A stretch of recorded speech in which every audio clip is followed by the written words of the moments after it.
I told you this. I'm looking at linebackers. You know what I'm going to start doing because we're getting close. We're going to the draft. We got the combine. I'm going to start sprinkling in some free agency talk too. Sprinkle me, man. Sprinkle in some sit down and evaluate some of these pro prospect guys too, as far as free agents and stuff. And so I took a look at 3 linebackers today, and I just want to kind of go through them. I hope I'm not boring anybody with my scouting report and all these. But the guys I took a look at, and we all know that like Patrick Queen. I don't think Patrick Queen from the Ravens is a guy that's going to show up here for Dallas. Agreed, 100%. I don't think Dallas is going to that. We talk about all in. We're trying to figure out what all in is. Maybe we'll learn at the combine this week what all in really means. I know what it's not. It's not a $20 million per year linebacker. Yeah. Well, I know what ball in means. Ball in? Yeah. Go get a ball in linebacker? Yeah. All right. Exactly. I don't think they're going to do it though, Dawson. I don't think so either. Not on Patrick Queen's level. Yeah. But there's a lot of depth to this free agent linebacker class. There right? is. You don't have to spend all the wood. That's what I'm saying. Okay. Frankie Luvu. Have you familiar with Frankie Luvu from the Carolina Panthers? Yes. Really good blitzer, gets after the passer, that kind of guy. Okay. 27 years old, right? And I'm looking right now at kind of those inside linebacker guys because that's where this thing is gonna need. College, we get to the college game, some good linebackers. There's some banged up linebackers. There's some really banged up guys already hurt, and I don't want to go that route again. Agreed. I don't want to go with even though I think they're going to have to draft a linebacker, I still want to go in free agency and try and grab one. Frankie Luvu is a guy that I really, really like from the Carolina Panthers. And the things I like about him is that when you watch him play, he's going to stand in there and he is going to hold up against blockers. That's the one thing that, we saw too much last year with the Cowboys. When you start to talk about playing really good run defense, you've got to be able to find a way to take on blockers. And you've got to be able to play with your hands, and you've got to be able to disengage and those things. Frankie Luvu can do all those things. I mean, there's times where he maybe could disengage a little bit quicker, but once he sees it, he is off to the ball. And that's the one thing that I really, really, really like about him as a player. He could be a hard guy to fool when it comes to the jet sweeps or reverses. We see so much motion with offense. Yes. Now, give me a guy that's not going to be fooled by all that kind of movement. Yes. And blockers going one way, ball going the other. Frankie doesn't get fooled that often, and I really, really like that about him. Okay. The jet sweeps, the reverses. When you watch him play, he's on top of that stuff. The instincts, the ability to find it, to read it, and to go. He's coming off a 2-year, $9 million contract. The projections I see have him getting a raise, maybe doubling that to maybe $8 or $9 million a year. Yeah. And that would be awesome. That's the kind of deal I could see the Cowboys doing. I'm totally on board with this guy. I'm glad you're bringing up the numbers, Dawson. Yeah, I appreciate that for sure. Some things happened a little fast for him in coverage.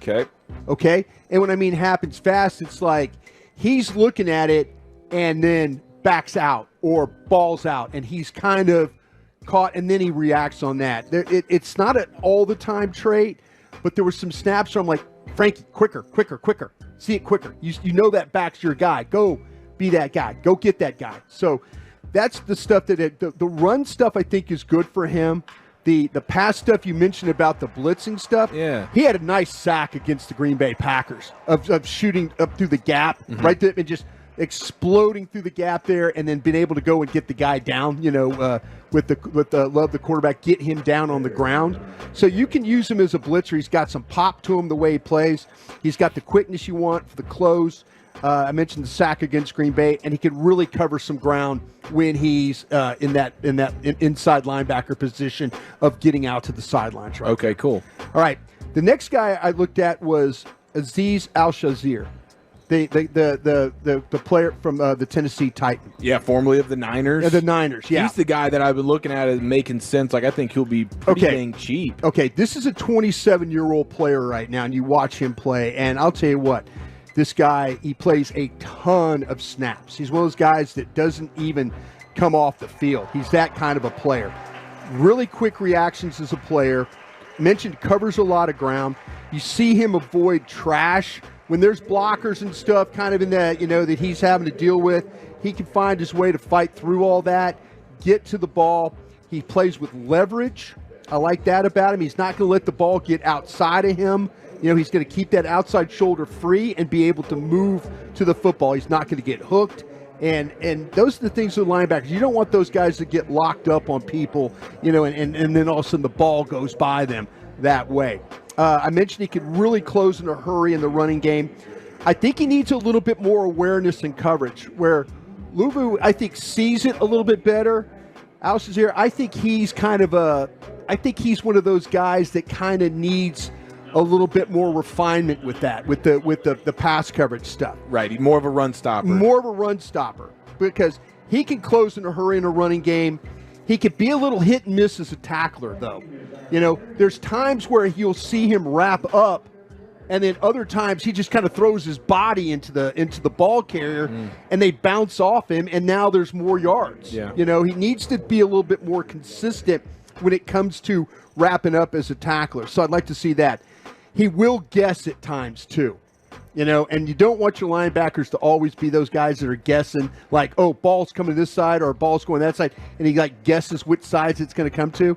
I think he needs to kind of get that out of him, though. It's not something that happens all the time, but there were some snaps where he guessed wrong in this particular thing. 3-20, Brian. 3-20 is the projection. There you go. Okay, 3-20. I like that. He's the thing about him is he's really good at taking on pullers, though, too, in the run game. I mentioned that as far as those pullers, he's able to step up, play with his hands, get off, and then go make the play. All right, the last guy I'm going to mention here in my Krusty's Corner scouting reports for linebackers today is Devin White. Okay, Devin White's a 26-year-old guy. We all kind of think of Devin White. We think of Devin White. I'm thinking like, God, Devin White's 30 years old. I know. He's 26 years old. That's crazy. It is crazy. Devin White, he's a much better pass defender than he is a run player. And he's aware in coverage. He moves well.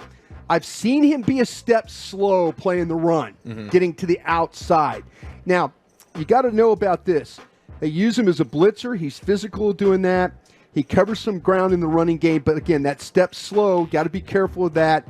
And he's of the tacklers, he was the best tackler of the group that I saw here, of the three guys, the wrap up and all that. Now, the questions that you have to ask yourself here is, what happened to him at Tampa? There were some times where he missed 3 games during the middle of the season there, and everybody's kind of going, what's happening? Kind of reached out to some people that I know.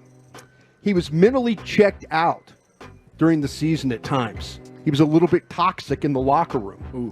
He was a little bit horrible with the attitude. Oh, wow. And he burned a lot of bridges along the way. So just a little bit horrible. Yeah, just a little bit. Good player. Little goes a long way in that department, I guess. Good player, but maybe you need to be a little careful and dig in a little bit deeper about Mr. White here when we're talking about, is he a guy that potentially would you want on the Dallas Cowboys? Good player, but you need to answer some questions there. Maybe 1 year, $7 million prove it type deal because of what you're talking about right there. There you go. Not a robust market for him at this point. There you go. People are going to dive in on him because of the type of player he is.